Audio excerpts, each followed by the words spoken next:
La décolonisation au Proche-Orient, la question palestinienne et les relations israélo-arabes. De la fin de la Première Guerre mondiale jusqu'en 1947, la Palestine est un mandat britannique. Le Royaume-Uni y autorise en 1917 la création d'un foyer national juif, conduisant à une immigration massive des Juifs et au début d'un conflit avec les Palestiniens arabes.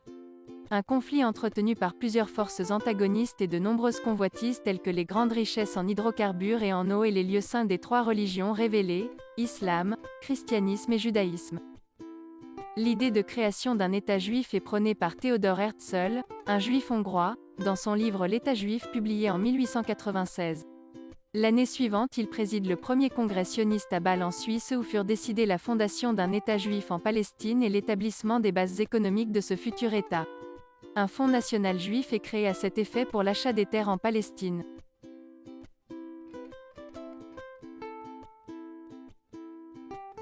En 1919, le premier congrès national palestinien sous l'égide de Musa Kazem al-Husseini est tenu. Les Juifs réagissent par la création d'une milice d'autodéfense appelée la Haganah en 1920 chargée de défendre les intérêts des Juifs. Après la Seconde Guerre mondiale, le génocide juif légitime la cause juive aux yeux des Occidentaux et ils peuvent désormais réclamer l'indépendance et la création d'un État juif, Israël.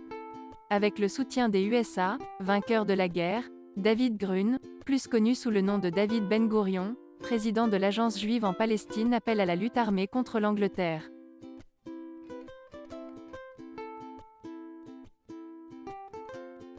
L'État juif contrôle désormais 78% du territoire et la bande de Gaza passe sous administration égyptienne, la Cisjordanie sous le contrôle du Royaume de Jordanie, la ville de Jérusalem divisée en deux.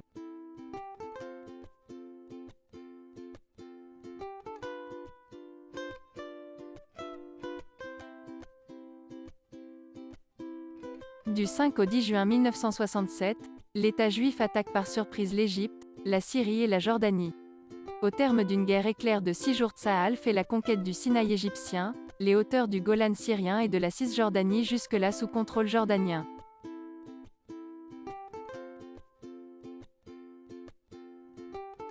Les grands perdants du conflit israélo-arabe sont les populations palestiniennes. En effet, de 1948 à 1967, le nombre de réfugiés ne cesse d'augmenter. C'est pourquoi à partir des années 60, les Palestiniens mettent sur pied des mouvements de résistance.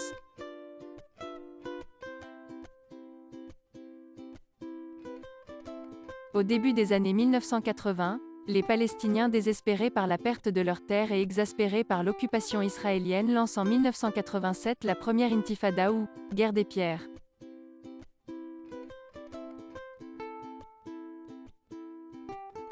Après la deuxième guerre du Golfe, George Bush, porté en triomphe par les pays arabes pour avoir libéré le Koweït, décide de relancer le processus de paix.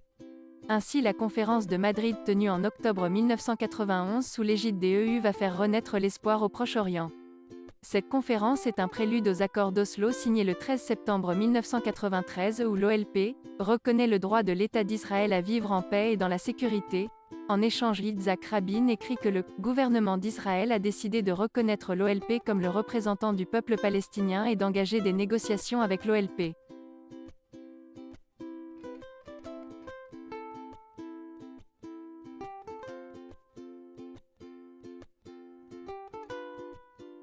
À la mort d'Arafat en 2004 et son remplacement par Mahmoud Abbas, le Fatah perd sa légitimité politique à cause de sa compromission avec Israël.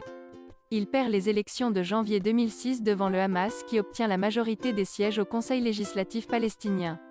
Le Hamas n'étant pas reconnu par les pays occidentaux qui le considèrent comme une organisation terroriste, l'UE bloque les subventions au gouvernement d'Ismaël Haniyeh qui a remplacé Ahmed Korey du Fatah. Au même moment, les populations palestiniennes vivent dans la précarité.